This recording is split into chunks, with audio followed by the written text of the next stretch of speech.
Welcome to the next part of my head anatomy tutorial videos. This time we're going to be looking at the eyes.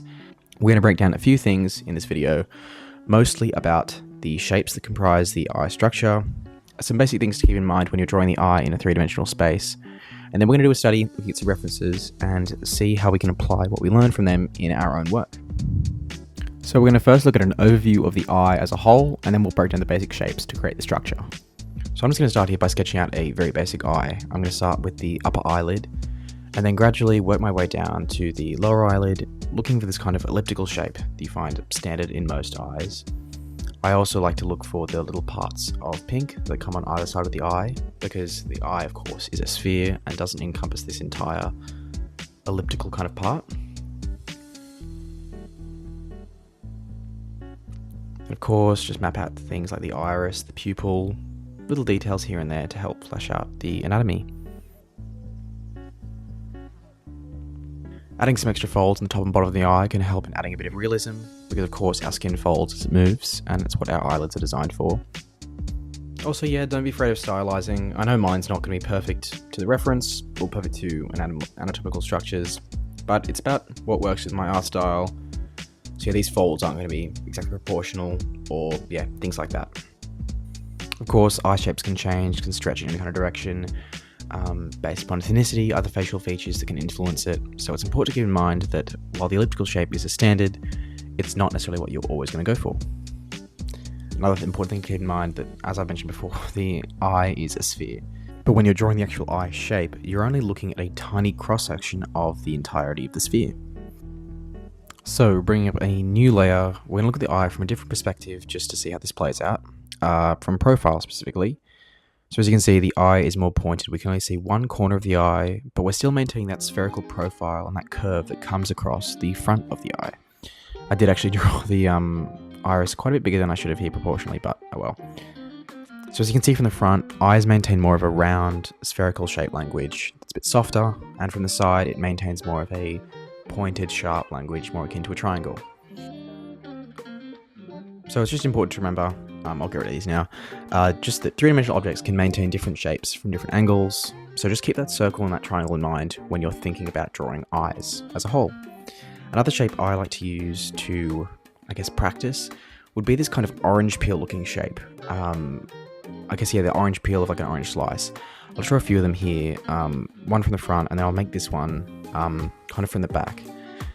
So these shapes are good because they act as, you'd say, sections on the outside of a sphere. So that's what we're trying to mimic. We're trying to mimic the visible parts of the eye as they sit in the context of the spherical eyeball.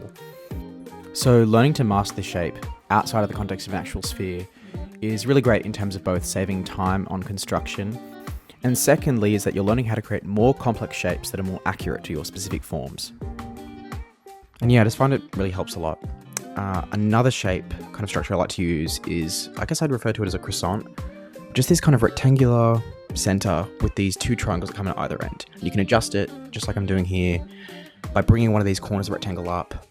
But you can also angle it akin to that orange slice shape to see how it operates in three-dimensional space. So I'll try this one from a different angle. Oh, that is, so good. I'll fix this one up. Yeah, that's still not perfect, but anyway,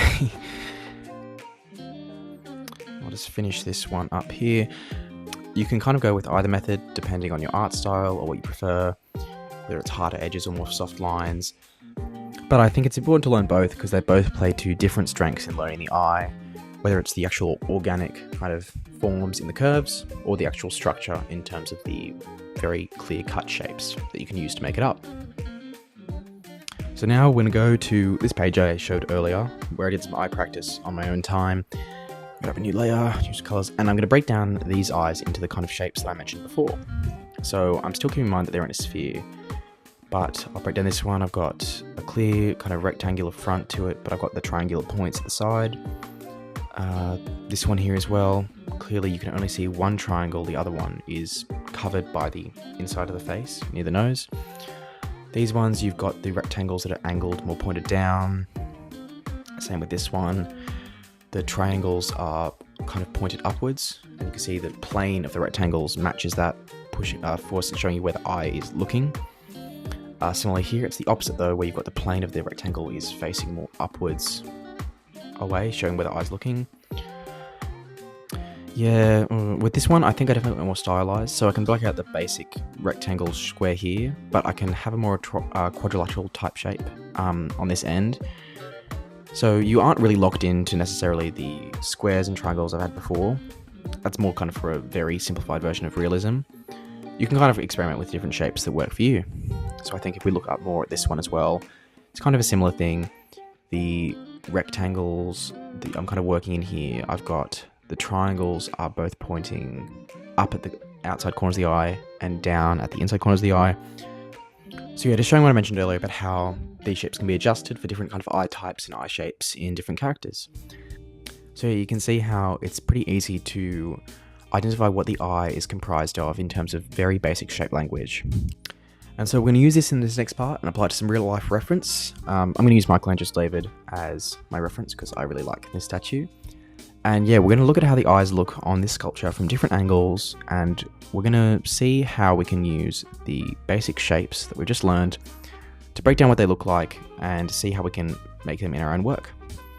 So yeah, we're just going to do the outline of these eyes first and see what they look like. This one is quite triangular in nature from what I'm seeing. So that's a pretty easy kind of shape to use. And these ones, I'm thinking, yeah, more triangular things at both corners. Yeah, I think I'm going to redo this one as well. I think in these eyes as well, I can already identify from just this outline where I would be putting the rectangles and the triangles to break down these as a reference. But we'll just jump into it and we'll just use that outline as a basis. So I'm going to start sketching out this kind of right angle triangle. I'm going to bring in some of the extra folds here. Kind of the eyebrow, eyebrow as well. I'll sketch in the iris and pupil from what I remember the direction this sculpture is looking. Add in a few more folds to kind of bring through a bit more realism. I'm going to highlight that brow a lot and really darken it, make it a strong focal point.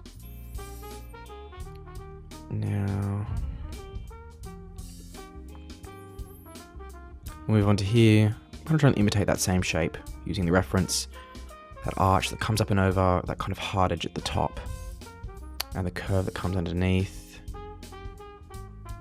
We'll do more of these folds at the top as well. One right under the eyelid. I'll redo this one.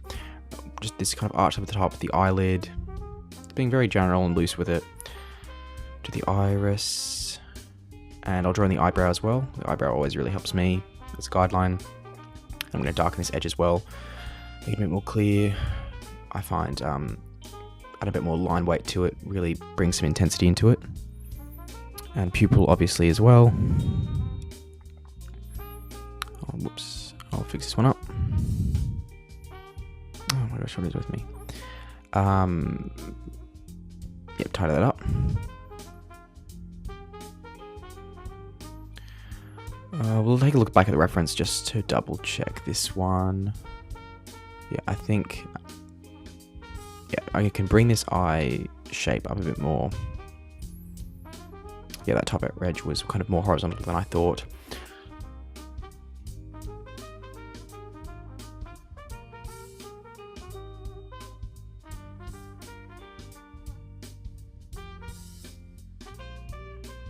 Yeah, looking at the eye shape again, I'll just turn this off for a second. Yeah, okay, no, the iris and pupil are a bit further over than I originally thought. I'm just going to redo this. I think that's another important thing, that when you're studying, referencing things, it's okay to make mistakes. It's okay to try again and get a bit better this time. Yeah, this is a much nicer shape on front of the eye. I always like adding little expression things as well, just like that crease in the eye, crease next to the eyebrow just there. Yeah, we'll bring these a bit bigger and we'll break down the kind of shapes that I used to make these up. So from references,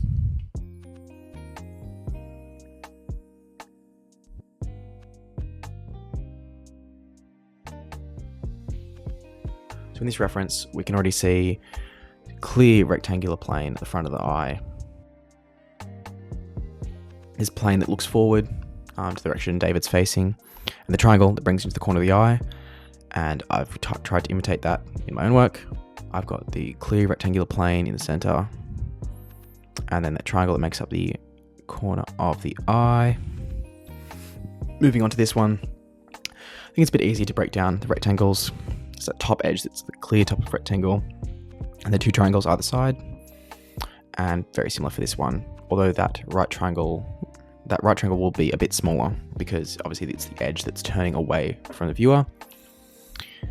We'll break this down in my way as well. I've got a clear rectangle and triangle combination here, again, with that right triangle dropping down obviously towards that smaller edge of the eye that's less visible.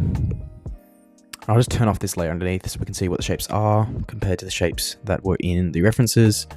Not exactly the same, but in art, you'll find it's often a lot about it conveying intention rather than being exactly accurate to what you're trying to reference.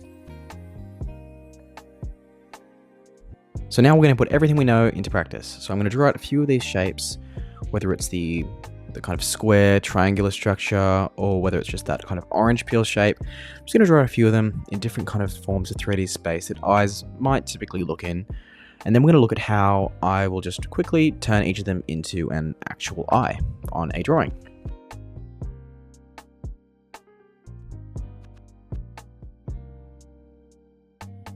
So just on a few of them here, I've done a profile one looking kind of up, one down. This one I might just do from like a straight ahead view looking up. But yeah, I'll arrange these all properly and then we can go from there.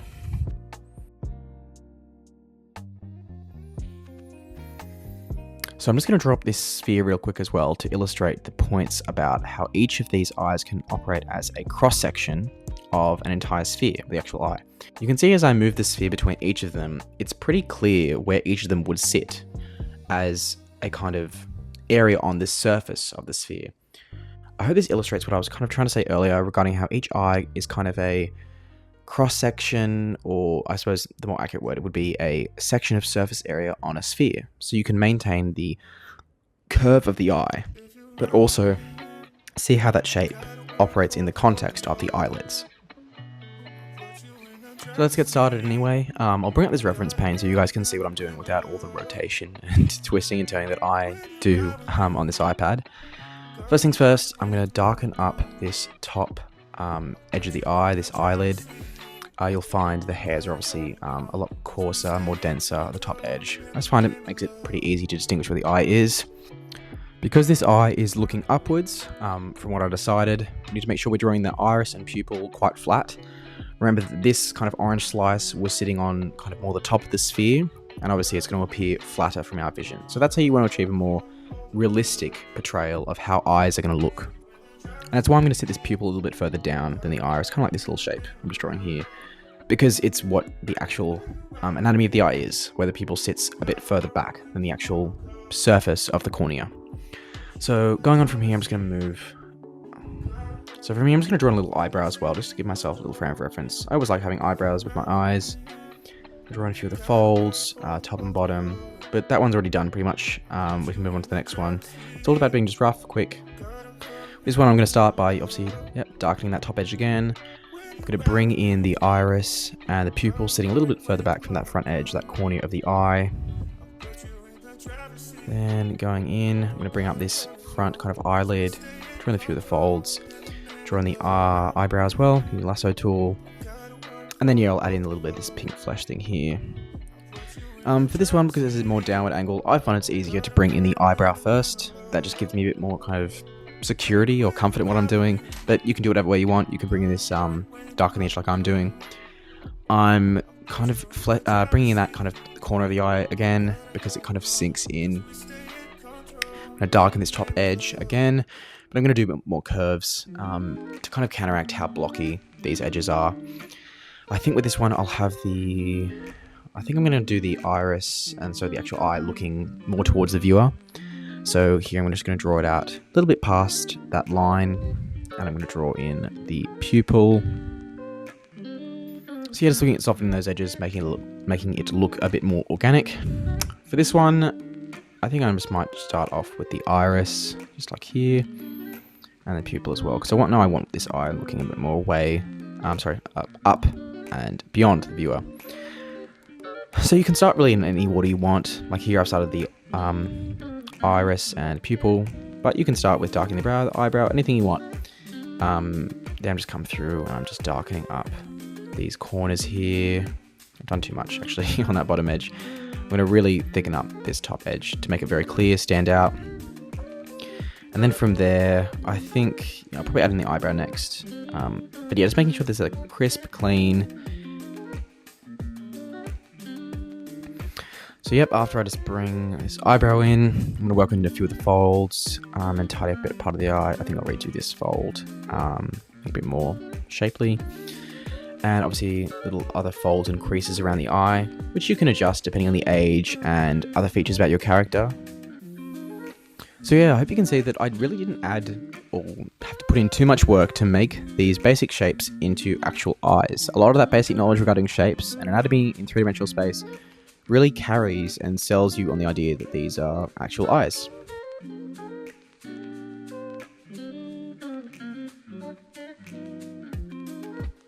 Obviously these eyes are a bit rough for sketches and do need a bit more work to be more accurate, but I hope that I've shown that eyes really aren't as daunting as they initially seem. It's just about going back to the importance. Just goes back to the importance of those very basic shapes, those kind of orange peels. It just goes back to the importance of those very basic shapes, those orange peels, those squares and triangular kind of croissant structures. As long as you can understand how they operate in 3D space, it can really go a long way when it comes to actually drawing eyes and other kind of bodily structures, which I'll go into in the other tutorials on head anatomy. So I hope that a few of these tips helped in the way that you approach eyes in future drawings. And I'll see you all in the next tutorial.